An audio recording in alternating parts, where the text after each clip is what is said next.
Bradford City continue their 2024-25 league campaign with a home clash against Yorkshire neighbours Harrogate Town, and in today's video you're going to find out how both teams have got on so far this season, what my starting would be for this match if I was Graham Alexander. If you do go on to enjoy today's video, make sure to like, comment and subscribe. But my team Bradford City, we currently sit 7th in the Sky Bet League 2 table. After 28 matches we've got 13 wins, 8 draws and 7 defeats, scoring 38 goals and also conceding at 28, which leaves us on a positive 10 goal difference and 47 points. Our last couple of matches then have been a loss, a win, a win, a win and a win. Them last couple of matches then been a 1-0 win away to Rotherham United on Tuesday night in the Football League Trophy quarter-finals. We'll either play, I think, Peterborough, Birmingham or Bolton and Wrexham in the semi-final, so it's going to be tough for us, but we got the job done thanks to a Richie Smallwood penalty. That penalty that he scored should have actually been his hat-trick. We had 2 clear penalties not given just before that in the second half, but apart from that, there wasn't really much between the two teams. You know, both sides had some decent half chances. I think we certainly played a lot better in the second half, but obviously nice to progress through into the next round considering we largely played our second team. We also had a 1-0 defeat away to AFC Wimbledon. Unfortunately, our unbeaten run did come to an end, but I don't think there's really much shame in losing by 1 goal away from home against the 3rd best home team in the division. We actually had probably the best chances in the game. Their keeper made a couple of decent saves and unfortunately it just wasn't to be on that day for us, but I don't think it was the end of the world in terms of how we played. We also had a 1-0 win at home to Morecambe. Nice to get one over on Derek Adams, who thought this game was very even apparently. We had 16 shots to their 4, we had 6 on target to their 1, we had more possession, more corners, we dominated the game, should have won by more than the 1 goal, but nice to see Callum Kavanagh on the score sheet once again. We also had a 3-0 win at home to Walsall. Absolutely outstanding performance. They'd won 9 in a row, 16 unbeaten. I don't think I'd lost away from home since September in the league, and we absolutely rolled over them.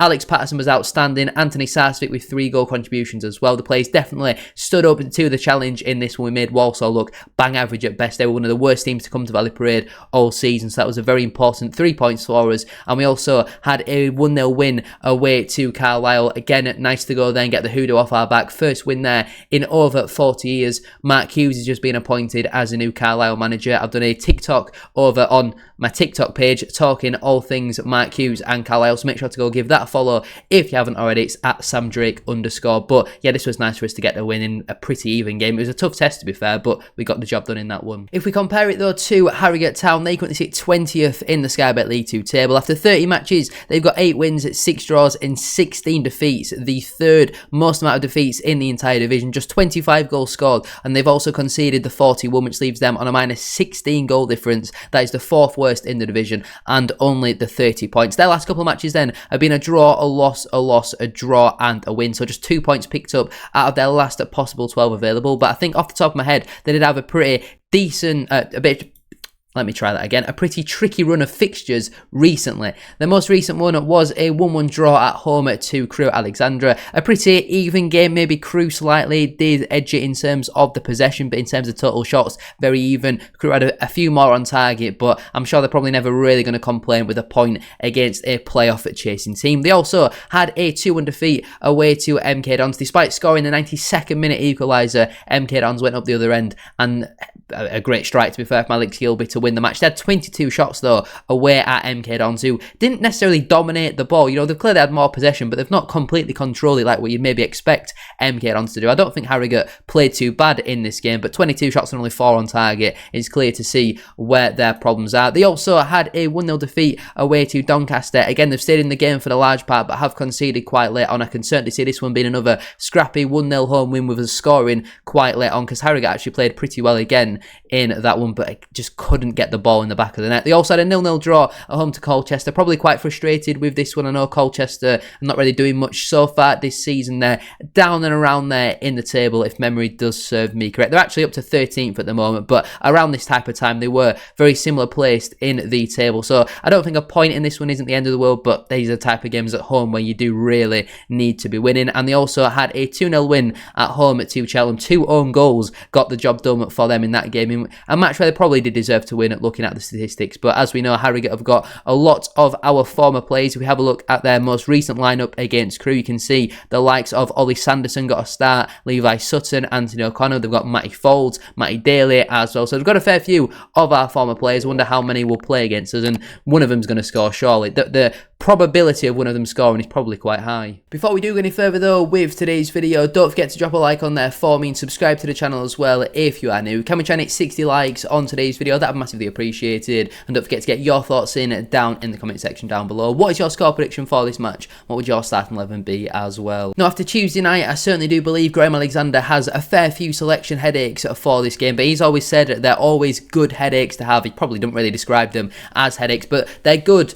It's a good thing to have. He never really calls it a problem, a headache. He just says it's a good thing to have. He'd much rather have a squad like this where he's got a lot of players fit and a lot of players playing well. There's a lot of competition than around September, October time where we had about 15 players to choose from. Remember that Cheltenham away game? We had 2 goalkeepers on the bench, and I think we only named 6 subs in that game, something crazy like that. So it's nice that we've got a lot of good options for us after the way a lot of players played on Tuesday. I think some of them have certainly forced their way back into Graham Alexander's plans. So I would stick with the 3-4-2-1 formation. In goal, I would stick with Sam Walker. I think it's 4 clean sheets in his last 5 for him, just a 1 goal conceded. I've been very critical of Sam Walker, which I think has been pretty deserved so far this season, but recently I do think he has got back to his better performances. His distribution seems to be much quicker as well, and it was a bit of a shame we didn't get to see Joe Hilton play on Tuesday, because when is he now going to get his opportunity? But Sam Walker has been playing pretty well recently, so I'd definitely keep him in the side. In terms of my back three then, at right centre-back, I'd go with Callum Johnson. I feel like at home to Harrogate, we want as much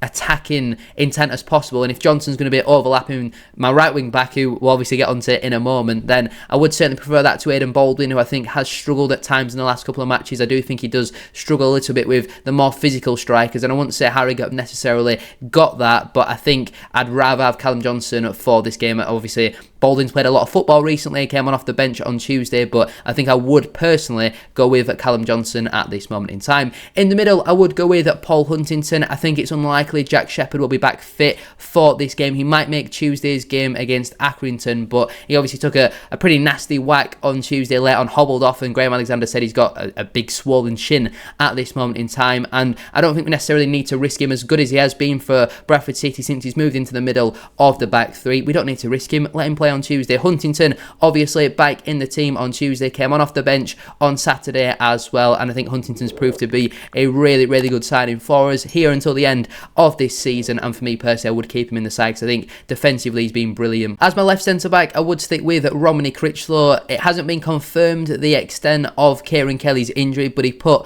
on his Instagram story today a picture of him walking off from the injury and said everything happens for a reason, so I can't see that being a 2-week injury. So I do think he'll probably miss potentially the end of the season by the way that's been worded. Obviously there's not been an official confirmation of that, but I do see him being out for quite a long time. And obviously Critchlow played a full 90 on Tuesday and was absolutely brilliant for the large part. Yes, at times struggled with the physicality of Jordan Hugel, but so did Paul Huntington, and we all know how strong he is defensively. But I think on the whole, Critchlow had a really, really good second debut with Bradford City, and I'd definitely like to see him start once again in this one. In terms of my midfield four then, at right wing back, I would stick with Brad Halliday. On Tuesday, brilliant. Second half, absolutely outstanding. He very rarely is getting beaten 1v1. Post-Christmas, he has been absolutely outstanding. I think before Christmas, he had been pretty poor for the large part this season, but since Christmas, I don't know what happened on Christmas Day, but something clearly very exciting must have happened for him, because he's been absolutely outstanding since he's come back into the side, and I'm so glad we're seeing Halliday back to his best once more. In terms of my two at central midfielders then, first I go with the captain, Richie Smallwood. Again on Tuesday, proper leader's performance. There were people telling me that we need to sell Smallwood a couple of days ago after the performance against Wimbledon in the comments. Didn't really understand that. I think Smallwood's absolutely brilliant. He is one of the best players at just mopping things up in the entire division. I think he's absolutely excellent. Really composed penalty as well on Tuesday. I think he's mastered the ability to go down the middle, go to the keeper's right, go to the keeper's left. He can do all three. Really good penalty taker and just a really calmly converted penalty. Partnering him, I would go with Alex Patterson. First half, thought he was a bit quiet. Obviously came off at half time. Was a little bit surprised to see him in the starting 11, but obviously it was a planned change, so I don't mind that all too much. He got off a decent shot or two in that first half, but wasn't really too effective, and against Wimbledon on Saturday wasn't his usual self, but we've seen it, especially at home recently, he can certainly produce one of the best midfield performances in the entire division, and obviously he's playing against his former club, so he'll certainly want to get one over on them, as well as I do think the relationship between him and the fans is a little bit frosty. As my left wing back, I would stick with Tyreek Wright. I didn't think I'd be saying that a week ago when I saw Lewis Richards go down with injury, but I thought against Wimbledon he was pretty decent. On Tuesday against Rotherham, I thought he had a really good game, especially in that second half. I think the bigger pitch and the more time and space that he had to run into, we saw kind of similar sort of performances to what we saw in the first spell from Tyreek Wright. I know he's playing in a little bit more of a defensive position now, but I was quite impressed with him on Tuesday, so fingers crossed he can once again continue that. Obviously with his bringing in Teo Adaramola, it provides a bit more competition in that position. I don't think Palace have sent him to us to sit on the bench, so he'll be fighting really hard to work his way into the side, but based on recent performances, I think Tyreek Wright does deserve to be in there, with obviously Lewis Richards being out injured at this moment in time. As my two number 10s then, this is the hardest position on the entire pitch to pick at this moment in time. We've got, what, 6, 7 different options who can all play in there, and I can only pick 2 to start, and you can have maybe 3 maximum on the bench. So firstly, I would go with Anthony Sarcevic starting on that right hand side. I thought on Tuesday, I know he played as a number 6 in the second half, but I thought he did a really good job in there, and I think we've seen the quality that he can possess. Against Wimbledon, I do think he was pretty poor and should have been substituted at the same time where we did the Lapsley for Tommy Lee change. In my opinion, we still had another substitution, so I don't really understand why we didn't do that. But I think especially at home, Sarcevic scored a couple of goals, got a couple of assists. I don't think he's actually got a goal contribution away from home so far this season, but I'd definitely like to see him get the nod once again. And as my other number 10, I'd go with Tommy Lee. I think recently he's shown the glimpses of quality that he can have, and I think he'll start producing that on a much more consistent basis when he does get much more consistent football. I'd give Bobby Poynton a rest for this one. I think Walker did really well on Tuesday, but I don't think he quite did enough to work his way straight into the starting 11. And Tommy Lee, for me, like I say, shown some really nice passing at times, and obviously provides a bit of a physical threat. We can maybe play him up top as well if we need to change it around, and I do believe he will turn out to be a really good signing for Bradford City, probably our best signing of the window. As my striker, I've gone with Michael Mellon. I think Callum Kavanagh had a really bad game on Tuesday against Wimbledon. I don't think he did too bad in all honesty, but Mellon came on and really did affect the game. Their defenders seemed to struggle a lot more with Mellon. While Kavanagh's link-up play was decent against Wimbledon, Mellon was really putting it on their centre-halves, and they didn't really know where to go at times. He was winning free kicks and all that sort of stuff. So I think Mellon, again, he's clearly come here to be that starting striker for Bradford City, and I think now would be a good chance for him to get that opportunity, with Kavanagh obviously playing quite a lot of football recently as well. Obviously Mellon and Lee can't play in the EFL Trophy, so we do need to keep Cav rested for that, but I think based on performances recently, I would start Michael Mellon for this one. On the bench then for me, again, very hard. There's some real top quality players who are not even going to make the bench. I can only name 7. I think it's, like I mentioned earlier, a real good problem for Graham Alexander to have at this moment in time, but I would have Joe Hilton, Aidan Baldwin, Teo Adaramola, Brandon Kaler, Bobby Poynton,